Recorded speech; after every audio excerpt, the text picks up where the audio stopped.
Top Gun stole its main plot points from Iron Eagle, but it made the film all the better for it. Bullshit. Let me be clear, Top Gun Maverick is the best legacy sequel ever made, in my correct opinion. Hi, I just bought my wife a Dyson Airwrap. But in this video, I'm exploring both the original Top Gun, its ugly cousin Iron Eagle, and why Top Gun Maverick is made all the better for stealing from both these films. I mean it when I say stealing, but not in a you wouldn't download a car, would you? Kind of way. Which, if you could download a car, let's be real, I would download that LimeWire Bill Clinton disguised as Linkin Park _dash_num.exe bullshit a million times over and poison my PC into oblivion just to sniff the tires of a 1997 Ford Capri. I mean in like a Steve Jobs good artist copy. Great artist steal.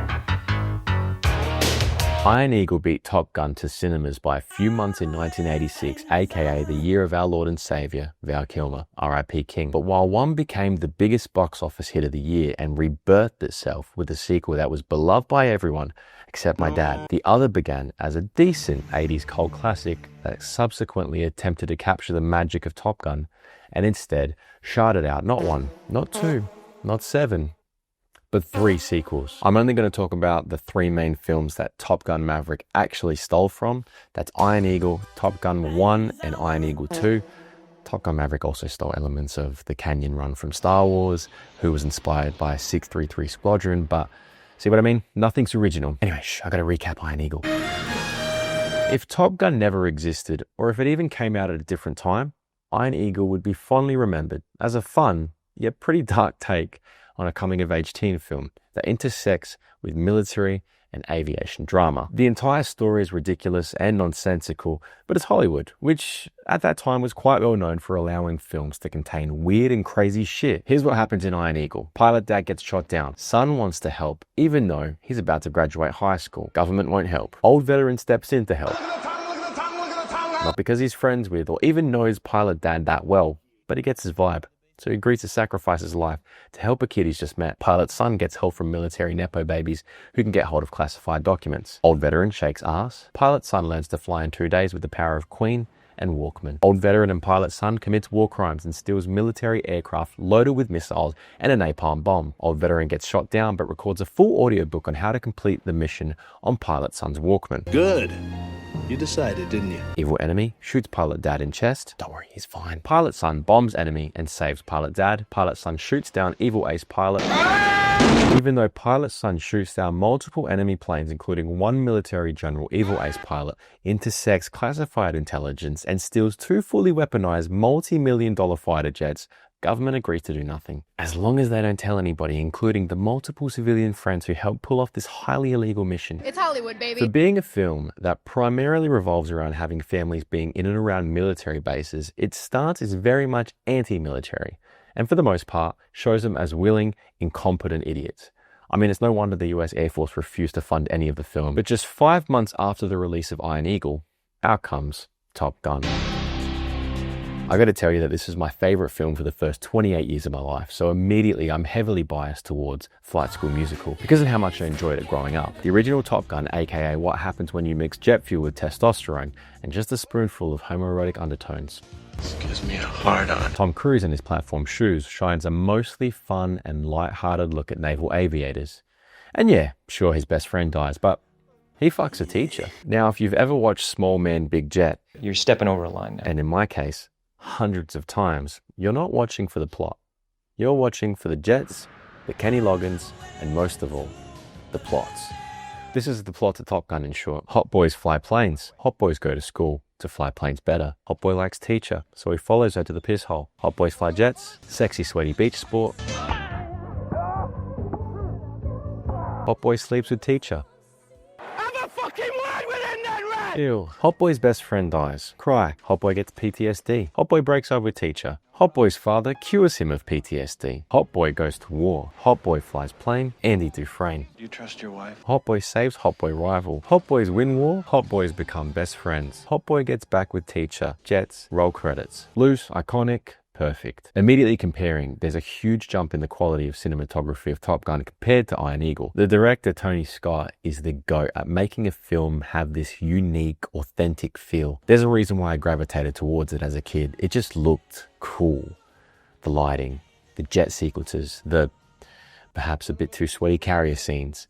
Everything is filmed with the #1 priority of it looking beautiful, and that's why it works so well. Also, shout out to stunt pilot Art Scholl, who was involved in both films. He was the pilot for this batshit insane stunt in Iron Eagle, and sadly died filming an aerial sequence for Top Gun. R.I.P. King. Now, I'm completely biased towards the original Top Gun. I watch this film at least twice a year, and it's been my favorite film since I was 3 years old. My mum borrowed a VHS from our very religious cousin, who taped over the sex scene with one of those Australian government meetings. Give him a Valium.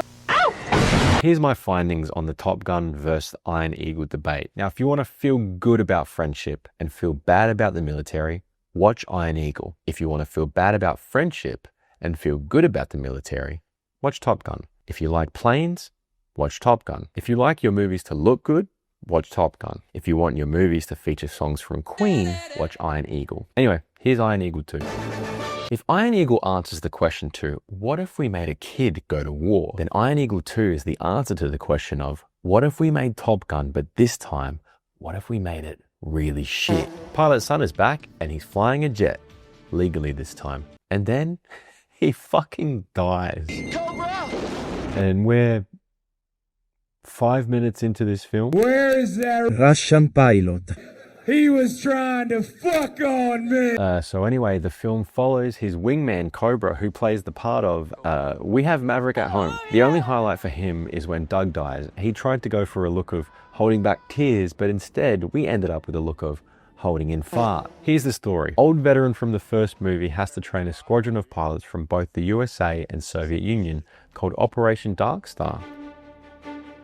Tasked with a mission to destroy a nuclear bunker that threatens both countries. They don't get along. Dollar store cruise gets horny for foreign female pilot. And of all the bits you steal from Top Gun, why would you have to copy this one? They train for a near suicide mission, including a trench run and firing missiles through a small opening to destroy a secret nuclear weapons bunker. Pilot gets claustrophobia, dies. Military cancel the mission. Soviets and Americans get along after the claustrophobic guy drew them. Yeah, that's what brought them together. They do the mission anyway. The mission is a success. Mav shit and his foreign female pilot credits. And holy shit, for a runtime of 100 minutes, this film feels like it goes on for days. It drags on the entire time. There's barely any shots of planes, and they killed Pilot Son in the opening 5 minutes. It's a disgrace. It's also terribly foreshadowed. If I miss, change my underwear before you bury me. If I'm lying, I'm dying. Might as well have him looked right into the camera and say, hey everyone, I'm going to die. Now this is a bad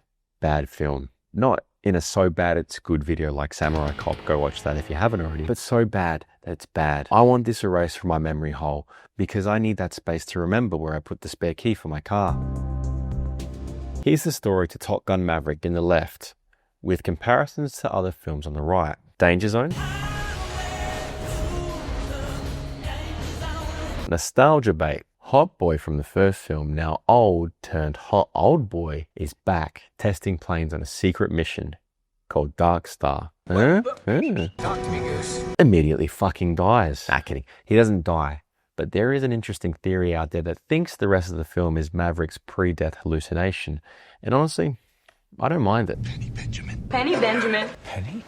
Hot old boy ordered to train a team of misfits for a near-suicide mission. Dead best friends, Hot Son. New hot boy rival, female pilot. Hot Son hates hot old boy for killing his dad and for bad admin. You pulled my papers. Mission is to navigate a narrow valley in order to neutralize a secret nuclear weapons operation by launching missiles through a small hatch. Misfit team don't get along. Sexy sweaty beach sport. Military cancel hot old boy for the mission. Hot old boy steals jet and flies good. They do the mission anyway. Foreign country gets bombed. Let's turn a bird. Hot Son saves hot old boy. Hot pilot steals foreign jet. Come on, man. Do some of that pilot shit. Mission success. Hot old boy becomes Hot Son's dad. Credits. Nostalgic, remains true to the original whilst also carving its own path forward.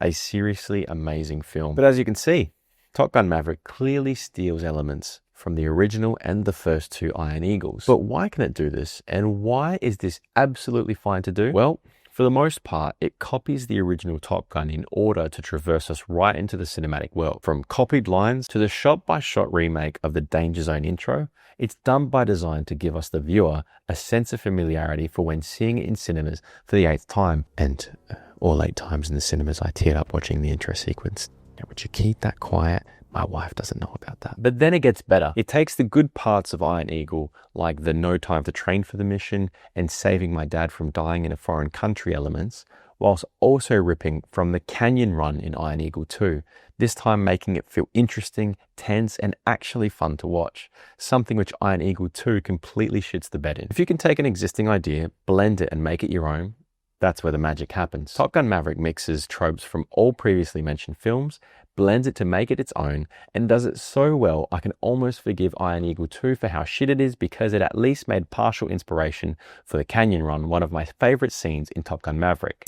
If you're gonna steal, you better make sure you can get away with it. Top Gun Maverick does this perfectly. It reeled us in with the familiarity of the original film whilst adding already existing plot points from Iron Eagle 1 and 2. Iron Eagle tried to rip off the hotshot pilot aspect of the original Top Gun without any reason other than the fact that Top Gun was a success and did a really bad job of it. On the other hand, Top Gun Maverick ripped off small parts of the first 2 Iron Eagles and the original Top Gun and transformed it in a way that felt fresh and compelling to watch. And most importantly of any film, it made sure that Goose's son was hot. I'm not trying to say that Iron Eagle would have done much better if it had a sexy, sweaty beach scene, but what I am saying is both Top Gun films have them and they're both really successful. So what I'm saying for the next budding filmmaker, if you're going to steal from a film, steal the sweaty beach scene and it'll guarantee a hit. Also, while you're here, please consider subscribing. I'm on the quest to reach 1 trillion subscribers by the end of the year, and every sub counts, and I'd really appreciate it if you did. If you do enjoy my stuff, please like as well. Stay updated with my kind of videos. It's almost done, by the way. Anyways, I've got to get going. I'm taking the highway to the danger zone, and by danger zone, I mean my wife is driving. I hope she doesn't see this.